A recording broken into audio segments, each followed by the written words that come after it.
শিশু চুরির অভিযোগে ভাঙচুর আমতা গ্রামীণ হাসপাতালে। সিসি ক্যামেরায় শিশুকে তুলে নিয়ে যাওয়ার ফুটেজ। হাসপাতালের বেড থেকেই চুরি 10 দিনের শিশু। সিসি ক্যামেরার ফুটেজ দেখুন। এই ফুটেজে কিন্তু স্পষ্ট শিশুকে তুলে নিয়ে যাওয়া হচ্ছে। আর এরপরই হাসপাতালের ভিতরে বিক্ষোভ। শিশু নিখোঁজের পরই হাসপাতালে বিক্ষোভ দেখায় পরিবার।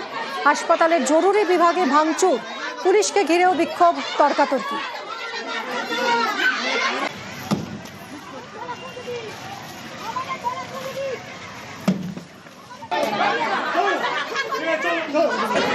আমি আমার বেডে বসে আছি, আমার মা এখানে যে চেম্বারটা আছে চেম্বারে নিয়ে আসছিল।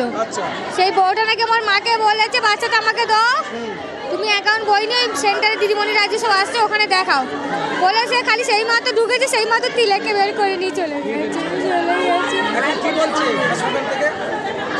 আমি জানি না হাসপাতালে কি বলছে। আমার ছেলে ফিরত চাই, আমার আজকের মতো আমার ছেলেকে ফিরত দাও, আমার ছেলেকে আজকের মধ্যে ফিরত দাও। আমি সবটা শুনেছি এবং সেটা আমি ঊর্ধ্বতন কর্তৃপক্ষকে জানিয়েছি।